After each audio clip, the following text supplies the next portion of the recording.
Ya.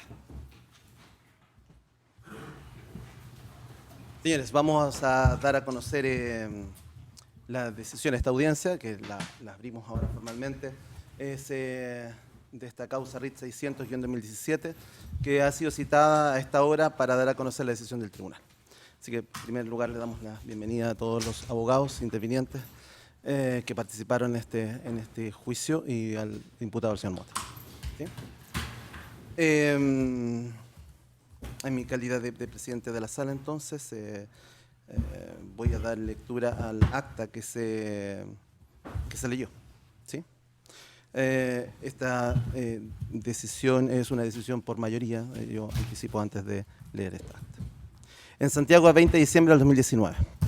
Y conforme al artículo 340 y 343 del Código Procesal Penal, después del debate de rigor, el tribunal ha llegado a las siguientes conclusiones. Que el presente juicio trató de la imputación de infracciones penales a la Ley de Mercado de Valores que habrían tenido lugar a través de operaciones sobre los títulos SQMA, SQMB y Calicheras A. Estas acciones fueron transadas en las bolsas de comercio nacionales entre los años 2009 y 2011 por las sociedades de inversión Norte Grande, Oro Blanco, Pampa Calichera y Potasios, empresas cuyo fin último consiste en controlar como activo subyacente a la Sociedad Química y Minera de Chile, S.A., SQM, que con la evidencia rendida no pudo probarse más allá de todo duda razonable que los hechos descritos en la acusación como números 1, 2 y 3 del primer grupo de casos constituya el delito contemplado en el artículo 53 y o 52 de la Ley de Mercado de Valores por el que deba responder el acusado Aldo Motacamp en calidad de autor. Que las conductas que se imputan consistieron en transacciones de acciones del título SQMB en las que participaron las denominadas empresas cascadas y otras sociedades vinculadas o que serían instrumentales y o que estarían relacionadas con el investigado Julio Ponce Lerú y no con Aldo Mota en su papel de gerente general de Pampa Calichera, Oro Blanco y Norte Grande a partir de agosto del año 2009, es decir, solo algunos meses antes de las operaciones cuestionadas. Asimismo, representantes de esas personas jurídicas ajenas al grupo tampoco fueron alcanzadas por la acusación sobre la que debe recaer la decisión del tribunal. La ausencia de pruebas no permite contar con la certeza que exige la ley para determinar el rol o grado de conocimiento que podría corresponder al acusado en estos actos por los cuales no fue sancionado en la sede administrativa que originó la imputación penal. En relación con al hecho 4, consistente en ventas y compras recíprocas del título SQMA entre las sociedades de inversión Pampa Calichera y Oro Blanco realizadas el 23 y 24 de diciembre del 2010 y el 14 y 17 de enero del 2011, la evidencia rendida no alcanzó el estándar suficiente para formar convicción en la mayoría de los jueces de que tales operaciones configuraran transacciones ficticias en los términos del artículo 53, inciso primero de la Ley de Mercado de Valores. Que, entre otras consideraciones, el tribunal fue del parecer que los indicios a que hizo referencia la parte acusadora para dar por acreditados los hechos referidos en el número 4 de la acusación, como por ejemplo que las operaciones se hayan efectuado bajo condiciones de liquidación PM y PH por medio de órdenes directas o y con un tiempo de difusión de 3 minutos, no pueden llegar a constituir una presunción, pues todas estas formas de proceder son propias de las transacciones que se efectúan en bolsa, estando todas ellas contempladas en la ley y reglamentos respectivos. Por otro lado, el Ministerio Público y los acusadores particulares no probaron el presupuesto fáctico de la acusación que señala textualmente que Oro Blanco nunca pretendió adquirir estas acciones y que Pampa Calichera jamás consideró desprenderse de ellas. Que desde el pasaje transcrito salta a la vista que los acusadores confunden los elementos del contrato de compraventa con los del modo de adquirir, que es la tradición, pues la venta se reputa perfecta desde que las partes han convenido en la cosa y en el precio. Así lo dice el artículo 1801 del Código Civil y a su turno el artículo 670 del mismo texto legal. Señala que la tradición es un modo de adquirir el dominio de las cosas y consiste en la entrega que el dueño hace de ellas a otro, habiendo por una parte la facultad e intención de transferir el dominio y por otra la capacidad e intención de adquirirlo. De lo dicho, se demuestra que el Ministerio Público, al describir los hechos, consideró que las transacciones eran ficticias porque, entre otros supuestos indicios, confundió los elementos de una y otra institución. En todo caso, y no obstante haberse perfeccionado la compraventa de las acciones, quedó acreditado con el testimonio de Manuel Bulnes, con facturas y documentos respectivos, que también en el hecho concurrieron todos los elementos de la tradición como modo de adquirir los 5 millones de acciones. Asimismo, a mayor abundamiento, el testigo José Martínez Zagarramundi, al exhibirse en el otro medio de prueba 21, letra A,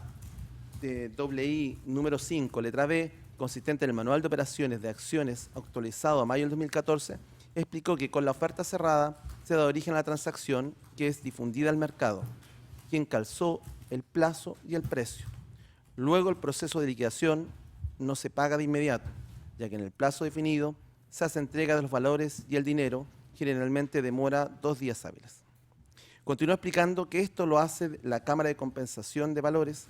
se hace cargo de la transacción una vez que la misma es registrada en la Cámara, lo que ocurre a los minutos después de efectuarlas. Los corredores deben proveer los valores y los dineros deben depositarlos a nombre de la Cámara. En relación al hecho número 5, denominado por los acusadores caso Linsor, la prueba rendida por los acusadores, de acuerdo a la convicción de la mayoría, tampoco logró superar el estándar probatorio para acreditar el delito a que hicieron referencia en este numeral. De manera que la mayoría del tribunal procederá a absolver por este hecho, al igual que por los anteriores al acusado Aldo Mota Campo. En resumen,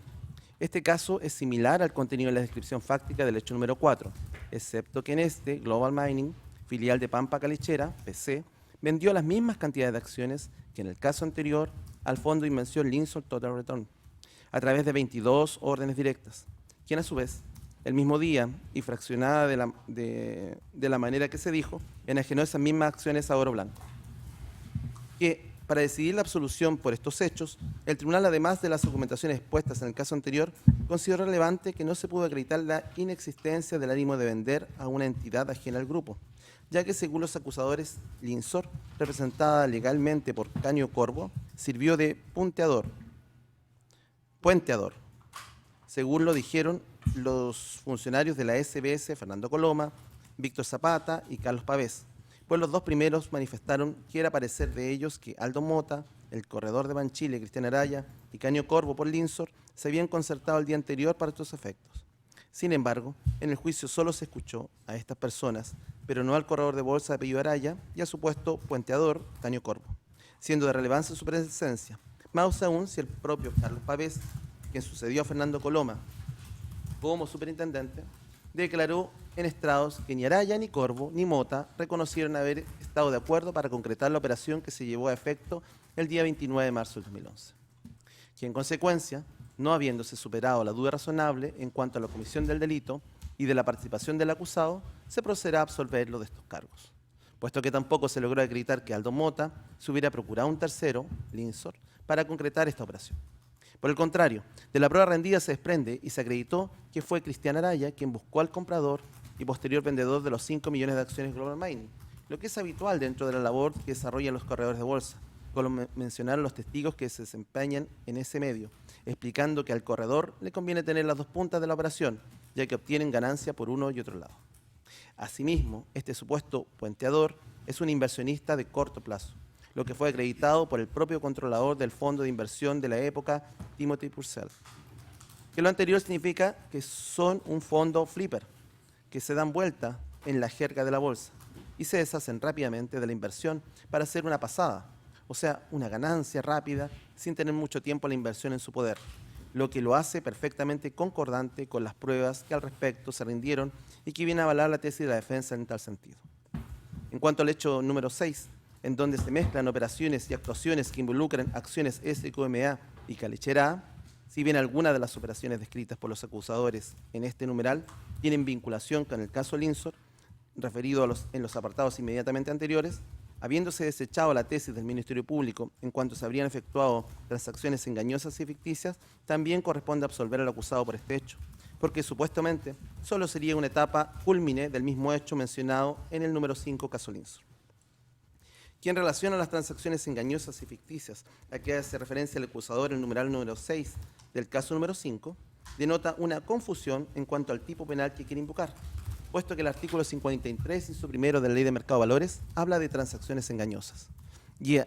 el mismo artículo, en su inciso segundo, se refiere a las transacciones ficticias, de modo que un mismo hecho no puede ser encuadrado en dos tipos penales diferentes, existiendo diversos principios que solucionan la disyuntiva si es que la hay, siendo de relevancia tener muy claro el delito que se le atribuye a un imputado para que pueda defenderse de la mejor manera posible y no afectar además, con dicha confusión, el principio de congruencia. Por último, en relación al segundo grupo de hechos que corresponde, según la acusación, a un delito de falsificación de actas de las sociedades Pampa Calechera y Oro Blanco y que correspondería al ilícito previsto en el artículo 59, letra A, de la Ley 18.045, se procederá a absolver al acusado Motacam, entre otras por las siguientes razones. Para su comisión se requiere de dolo directo, pues que el tipo penal contenido en el artículo que se mencionó exige la entrega de información maliciosamente falsa al mercado, lo que no fue acreditado por el acusador. Por el contrario, lo que sí quedó mostrado es que el contenido de las actas, sean del día 28 o 29 de marzo del 2011, fue conocido al menos por 3 directores de las sociedades. Así, Pablo Guerrero fue categórico en señalar en estrados que sabía del contenido de ellas, solo que no recordaba si había sido consultado de manera telefónica en similares términos, declaró el director Patricio Philip Sáenz. En consecuencia, este tribunal ha decidido absolver al acusado Aldo Motacam de todos los cargos por los cuales fue acusado. Que todas las argumentaciones que fueron expuestas someramente serán desarrolladas en la sentencia definitiva, que será redactada por el magistrado señor Flores y comunicada el día 24 de febrero de 2020, a las 11:30 horas. 24 de febrero de 2020 a las 11:30 horas. Se deben alzar todas las medidas cautelares que existen en contra de don Aldo Motacam, de lo que será constancia en todo registro público. La decisión del tribunal fue acordada con el voto en contra de quien habla, el juez Soto, quien, voy a leer tal cual en tercera persona, quien fue de la opinión de acoger las acusaciones formuladas en contra del acusado Aldo Motacam, condenarlo como autor de 3 delitos imputados, todas transacciones ficticias prohibidas conforme al artículo 53 y su primero en relación al artículo 59 de la Ley de Mercado de Valores. Estos delitos reiterados se configuran primero con las ventas sucesivas de 2,5 millones de acciones SQMA que el acusado dispuso ejecutar en su calidad de gerente de la sociedad Pampa Calechera y la compra de las mismas que ordenó como representante de Oro Blanco el 23 de diciembre del 2010, operación que se revirtió íntegramente al día siguiente. Conducta que se repite días más tarde, el 14 y 17 de enero del 2011, también por 2,5 millones de acciones SQMA, entre las mismas sociedades del Grupo Cascada. En ambos casos, a pesar de las cuantiosas sumas involucradas, cada una por alrededor de 250 millones de dólares, las operaciones no significaron un cambio real en la titularidad de los valores porque no existió un ánimo de transferirlos por su cualidad de permitir el control de la ex empresa estatal Sociedad Química y Minera de Chile S.A. Mediante las conductas descritas se establecieron precios fuera de las reglas de libre e informada competencia que persigue la regulación bursátil en nuestro país y en el resto del mundo. Que el tercer delito que este sentenciador considera acreditado responde al número 5 de la acusación, el llamado caso Linsor, el que consistió en la burda utilización de un palo blanco. Aldo Motacam fue el responsable de ordenar estas operaciones, insistiendo en la estrategia de transar el mismo significativo volumen de acciones de control del activo subyacente, 5 millones de SQMA, entre las compañías relacionadas de las que era gerente general, Pampa Calechera y Oro Blanco, ahora a través de un tercero que sirviera de puente, para así superar la objeción contable de sus auditores externos y registrar un resultado, utilidades, fruto del diferencial del costo histórico de adquisición de los valores y el precio de venta. En un par de horas se transaron supuestamente por esta vía un poco más de 564 millones de dólares. Estos 3 grupos de operaciones son por lejos los movimientos más grandes de las acciones SQMA en los años investigados, 2009 al 2011. La explicación de la defensa al respecto: se trataría de habituales procedimientos de revalorización de patrimonio a los que se habría visto forzada la administración de las compañías, no tiene asidero alguno en un correcto funcionamiento del mercado. Y dar fe de aquel tampoco justifica la realización de transacciones que solo buscarían controlar un elemento esencial de este ámbito profusamente regulado por los riesgos sistémicos que se intentan proteger, la formación competitiva del precio de los títulos. Un tribunal que haga operativas las bases fundamentales del funcionamiento normativo del mercado, importantísimo sector de la vida social actual, no debiera dejar impunes estas graves conductas que perjudican el desarrollo del país. Esto es así porque vulneran la confianza de los inversionistas individuales e institucionales. Por ejemplo, las administradoras de fondos de pensiones, querellantes en este caso, que arriesgan su dinero o los ahorros de terceros poniéndolos a disposición de otro bajo el supuesto de cuidado y diligencia, que supone una adecuada relación entre el riesgo y la expectativa del retorno. Si los agentes a cargo de las compañías receptoras de la inversión no se ven compelidos por el sistema a sujetarse a la esencia de las normas reguladoras y su razón de ser, pueden naturalmente tomar decisiones que privilegien su propio beneficio en desmedro del mejor interés de todos los accionistas. La consecuencia lógica resultaría en la salida de esos recursos a otras empresas y, peor aún, para una economía pequeña como la nuestra, y siempre que la ley no se los impida, a otros mercados más competitivos, en donde se garantice en mayor medida el cumplimiento de las reglas del juego.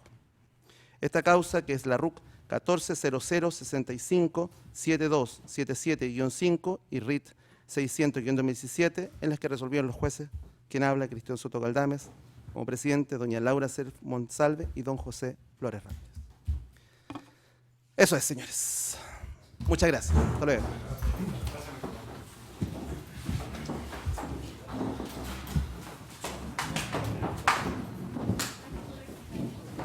Sí, yo tengo una S.